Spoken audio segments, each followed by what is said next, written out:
Cordial saludo, mundo educativo, estudiantes de medicina.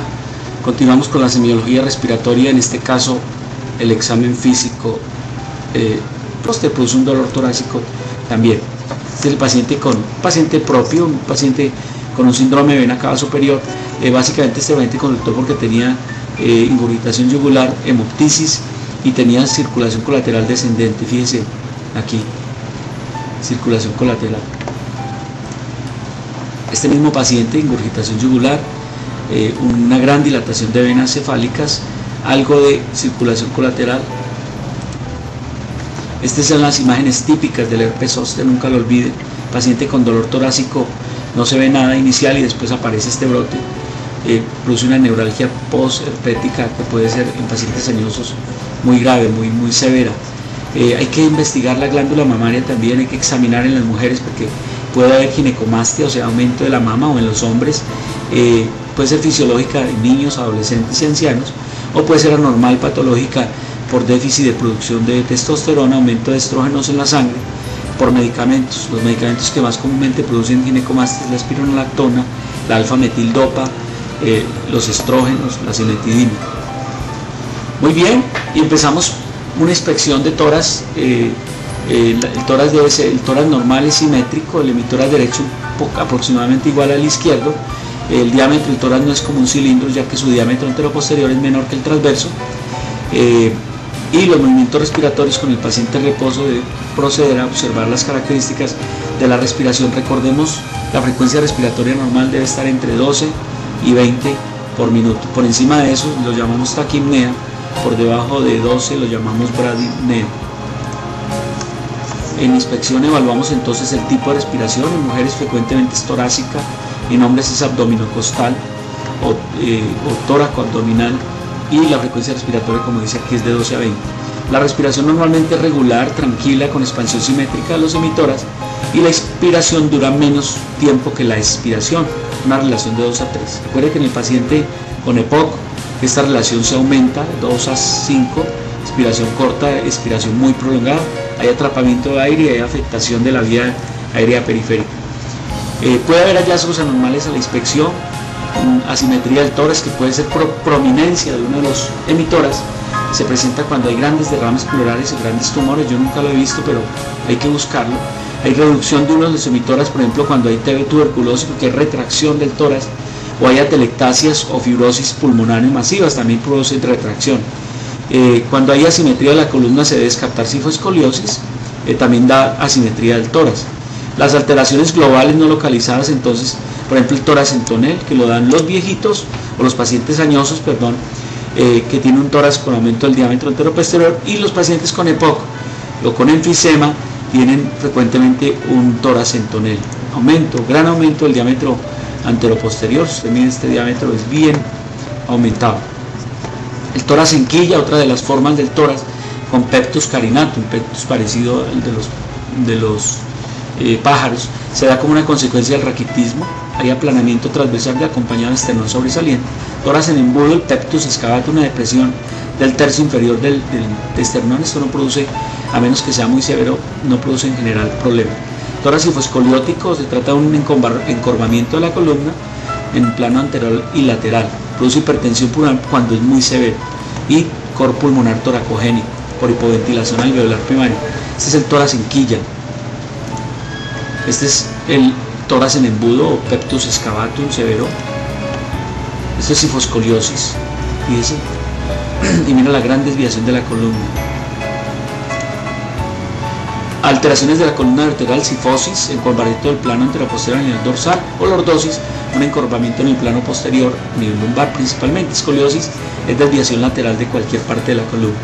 Aparece el tiraje como una manifestación de un síndrome de dificultad respiratoria, que es el hundimiento de los tejidos blandos peritorácicos durante la expiración, y se observa a nivel supraclavicular, supraesternal, epigástrico y en los espacios intercostales. En los niños es el famoso tiraje subcostal, que es el que hay que buscar, y la obstrucción de la vía aérea superior, hay un tiraje acentuado en todas las zonas mencionadas arriba. Insinuado tiraje subsifoideo, tiraje intercostal, pacientes con gran dificultad respiratoria, frecuentemente asmáticos, por ejemplo, en niños.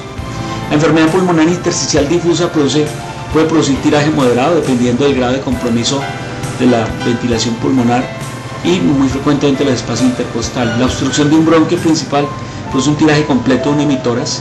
La obstrucción de un bronquio menor, tiraje en un segmento del hemitórax. Esos son los tirajes localizados.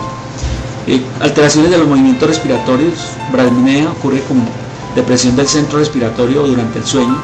Pacientes que toman barbitúricos, que toman intoxicación por morfina. La taquipnea se presenta en falla cardíaca, fiebre, enfermedades pulmonares. Toda enfermedad que produzca hipoxemia puede dar taquipnea. La apnea es el paro temporal de la respiración. Los ritmos respiratorios, hay que fijarse, recuerden, la respiración de Cheyne-Stokes es una respiración cíclica en 2 periodos, uno de actividad en la cual las respiraciones aumentan progresivamente de amplitud, lo describimos cuando vimos el interrogatorio, luego van disminuyendo y luego se acompaña una apnea para luego repetirse el ciclo. Típico paciente, el paciente con falla cardíaca, aterosclerosis cerebral o aterosclerosis carotídea o trombosis cerebral. O recuerden que se puede ver en pacientes sanos, añosos, en ancianos durante la noche cuando duermen. Y tener en cuenta también entonces la respiración progresivamente cíclica hasta llegar a apnea y eso. La BIOT es la famosa respiración atáxica, es una respiración irregular en todos los aspectos, frecuencia, ritmo, amplitud, y la observamos en cuadros de meningoencefalitis con gran hipertensión endocraniana. La respiración de Kussmaul es la respiración acidótica, que se ve en uremia, se ve en cetoacidosis diabética, se ve en lactoacidosis, intoxicación por todo cuadro de acidosis puede producir, donde hay hiperventilación con un aumento de la frecuencia y la profundidad de la respiración. Disnea, hay que buscarla en los pacientes, es la dificultad para respirar, podemos ver aleteo nasal, podemos ver aumento de la frecuencia respiratoria y podemos ver tirajes, podemos ver cianosis. La disnea puede ser inspiratoria cuando hay obstrucción de vía aérea superior, se acompaña de estridor inspiratorio. La disnea puede ser expiratoria cuando hay obstrucción de la pequeña vía aérea como en el EPOC, y la disnea puede ser mixta, por ejemplo en casos de asmáticos avanzados. La disnea indefinida se manifiesta con polipnea y es característica de las neumonías, neumotoras, el edema pulmonar y la EPI, o sea no hay predominancia de la INS o la expiración. La ortopnea es la disnea que acompaña el decúbito y mejora cuando el paciente adopta la posición de sentado o bipedestación, se presenta en falla ventricular izquierda. Recuerde que hay otro término que se llama la platipnea, que es la disnea que aparece es cuando el paciente se incorpora y mejora cuando está en decúbito, y recuerde que se ven en pacientes, algunos pacientes con enfermedades pulmonares obstructivas, en pacientes con enfermedades hepatopulmonares, en pacientes neumonectomizados. Recuerde, para hacer una descripción de la topografía torácica es bueno, entonces vemos la línea medio espinal, son los puntos de referencia, pasa por el centro del esternón, la línea paraesternal al lado y lado del esternón, a 1 o 2 centímetros al lado y lado, la línea mamilar o medio clavicular inicia en el punto medio de la clavícula. Estos son entonces la medio esternal, la paraesternal y la medio clavicular. Yo creo que un poco más afuera es por donde está el punto de máximo impulso cardíaco. En la cara posterior vemos la línea medio espinal y la escapular. Las vamos a mostrar. La medio espinal entonces une la parte de los procesos espinosos, la paravertebral une básicamente el borde espinal de la escápula, y la línea escapular pasa por el ángulo escapular, eso se llama así, y esta es el espacio interescápulo-vertebral o espacio homovertebral. Aquí queda la fosa supraescapular, ¿cierto?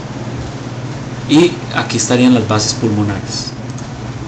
Las caras laterales aparecen en la línea axilar media, anterior y posterior. Aquí las mostramos mejor. La línea axilar anterior, media y posterior, punto de referencia al hueco axilar.